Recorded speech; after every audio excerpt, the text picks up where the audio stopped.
Informe anual de la ONU marzo 2020. Libertad de religión o creencias. En este documento, la ONU concluye que la religión en general, y la cristiana en particular, es un enemigo de los derechos humanos.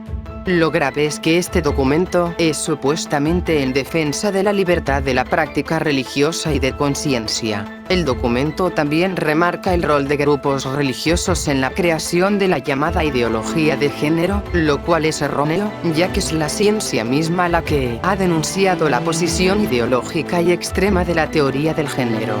Además, este informe de 2020 considera los principios cristianos sobre la sexualidad humana como peligrosos y discriminatorios. El informe hace un uso sesgado e ideológico de lo que es una práctica religiosa, ya que como ejemplos menciona el gravísimo problema que existe en países islámicos donde se practica la mutilación genital femenina, matrimonios forzados, poligamía y violaciones, entre otros males, y la criminalización de la homosexualidad. Todo esto bajo la excusa de la religión.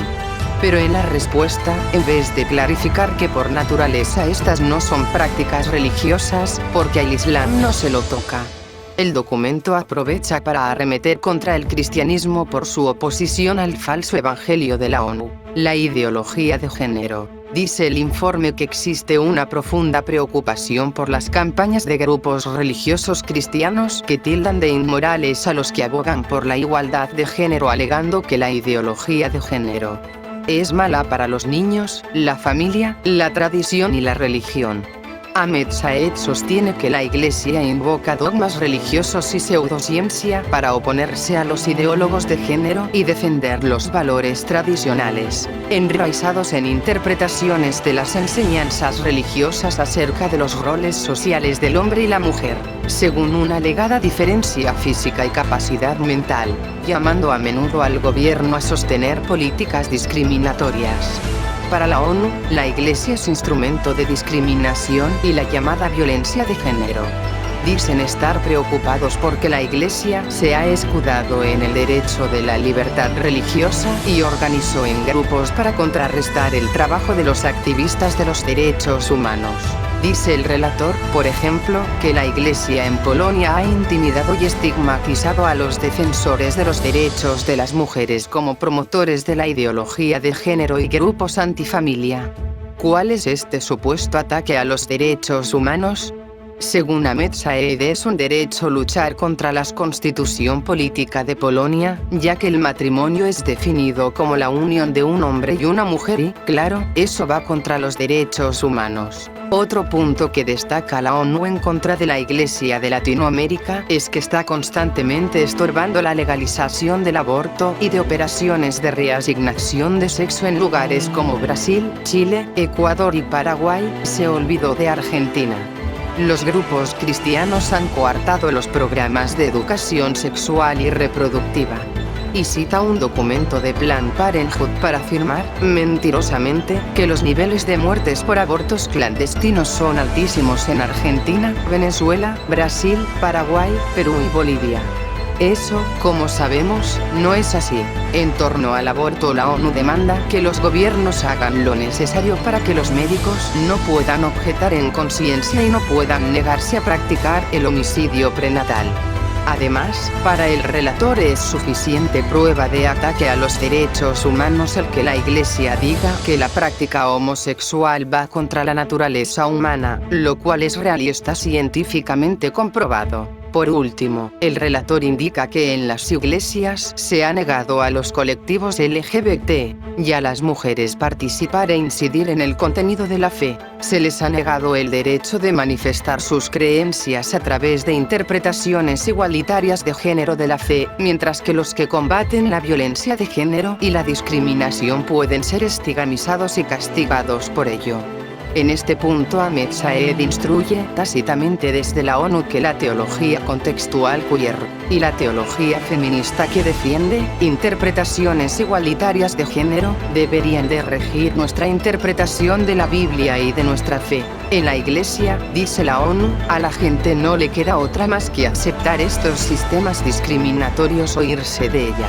Así, apelando al aborto y recomendando las interpretaciones queer y feministas de la Biblia, la ONU concluye que constituye un serio desafío para el avance global de la equidad, la privación de derechos LGBT y de las mujeres dentro de las comunidades religiosas.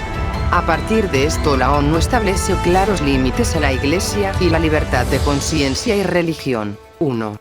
Que no se pueda invocar la libertad religiosa para hablar contra la ideología de género. 2. Que no se pueda invocar la objeción de conciencia para no practicar un aborto en hospitales, ya sean públicos o privados. 3. Que la teoría LGBT nos da pautas para reinterpretar las sagradas escrituras y se deben rechazar interpretaciones patriarcales de la doctrina religiosa. 4. Que no se pueden avanzar normas heterosexuales en nombre de la libertad de religión. El plan de la ONU implica así la reducción o desaparición de garantías y derechos anteriormente sancionados por tratados internacionales, con tal de imponer este nuevo orden ético mundial. ¿Qué debe hacer el gobierno cuando una iglesia discipline a un propagador de ideología de género entre sus miembros? Dice la ONU que debe intervenir para prevenir prácticas dañinas, ya que dichas prácticas se constituyen por los grupos religiosos, incluyendo actos discriminatorios que buscan nulificar o menoscabar el reconocimiento, disfrute o ejercicio de los derechos humanos y las libertades fundamentales en igualdad de condiciones. Ahmed Saeb considera así que los disidentes y activistas LGBT y de derechos humanos deben ser protegidos por el Estado de las garras violentas de las iglesias. La excomunión o sanciones serían entonces un atentado contra la libertad y los derechos humanos cuando se aplique a un falso maestro que enseñe cosas contrarias a la fe revelada en el nombre de la igualdad y los derechos LGBT. En suma, la ideología de género no puede existir sin el apoyo del Estado, y la ONU, que sabe perfectamente esto, está amonestando a los gobiernos del mundo para que intervengan contra la Iglesia cuando se hable contra el aborto, la práctica de la homosexualidad, el divorcio y la hipersexualización de los niños, así como lo que consideran estereotipos de la mujer, al enseñarle la importancia de cuidar de su hogar y sujetarse a su esposo. Para la ONU, un cristiano tiene el derecho absoluto de creer y practicar la religión que quiera, pero el derecho a manifestar públicamente una creencia es limitado por la ley, la moral, la salud, el orden y la seguridad. Sobre esta base es que la ONU reclama que la prédica de la Iglesia contra la promiscuidad sexual y a favor de la vida y del matrimonio heterosexual exclusivo no debería de estar protegida por la ley por ser discriminatoria. Saed y la ONU exigen finalmente que el Estado opere sancionando a las iglesias y obligándolas a crear las condiciones en las cuales todos los miembros de la sociedad puedan ejercitar sus derechos, incluyendo el derecho a la religión o creencia. Este es un paso más hacia la imposición totalitaria de su visión masónica anticristiana.